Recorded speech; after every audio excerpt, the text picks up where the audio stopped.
Ce moment, pour nous, c'est un moment historique. C'est un moment exceptionnel de communion entre les gouvernants et les gouvernés.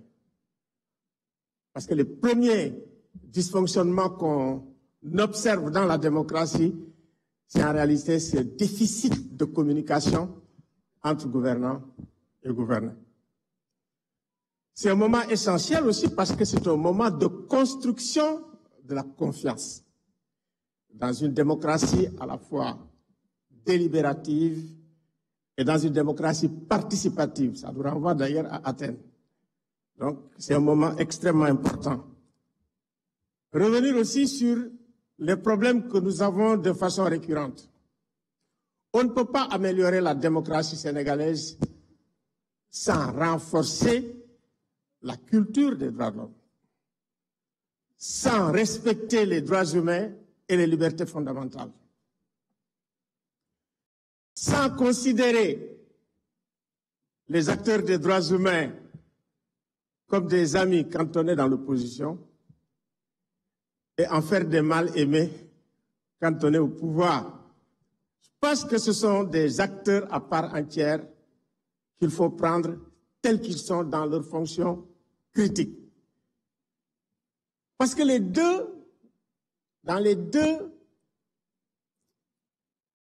précédents pouvoirs que nous avons, après les changements de régime, ce que nous avons observé depuis le président Wade, vous m'excusez, c'est la faiblesse et l'affaiblissement des institutions des droits de l'homme.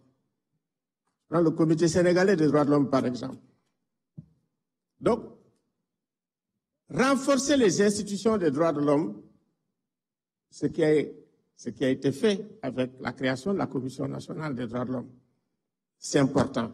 C'est important parce que pendant la crise que nous avons traversée, le premier problème que nous avons, c'est qu'il fallait faire une enquête impartiale de tout ce qui s'est passé, et la meilleure institution pour le faire, et qui ne l'a pas fait, c'est l'Institution nationale des droits de l'homme. La crise de 2021 et de 2024.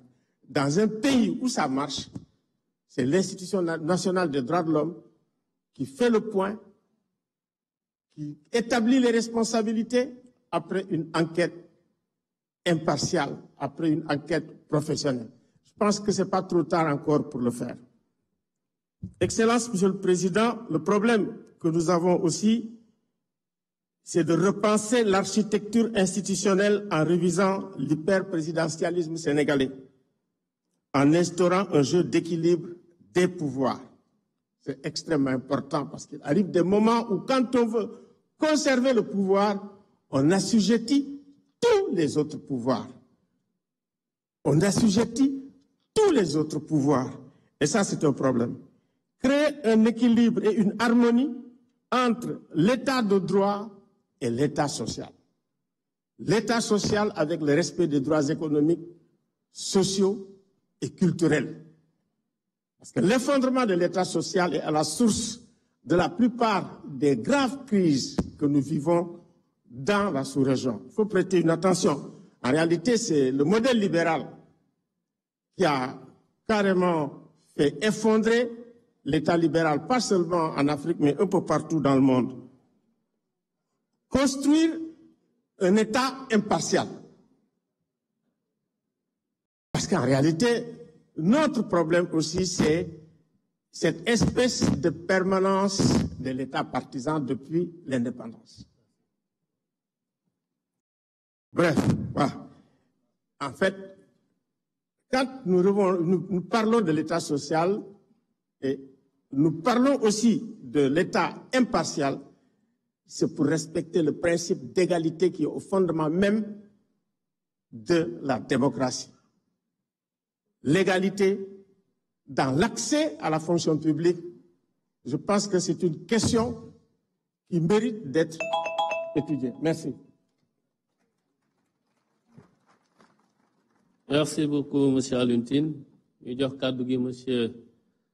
Babacar Fall, président du GRADEC.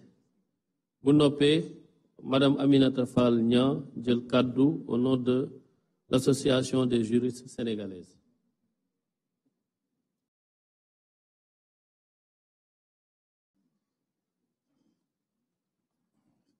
Merci beaucoup. Excellence, Monsieur le Président de la République, Monsieur le Président de l'Assemblée nationale, Monsieur le Premier ministre, Monsieur le Président du Haut Conseil du dialogue social, Mesdames et Messieurs les représentants du corps diplomatique, Monsieur le facilitateur général du dialogue, Mesdames et Messieurs les honorables députés, Messieurs et Madame les participants, en vos rangs, titres, grades et qualités. Je voudrais exprimer ici, au nom de la société civile, toute ma gratitude et mes remerciements à Monsieur le Président de la République.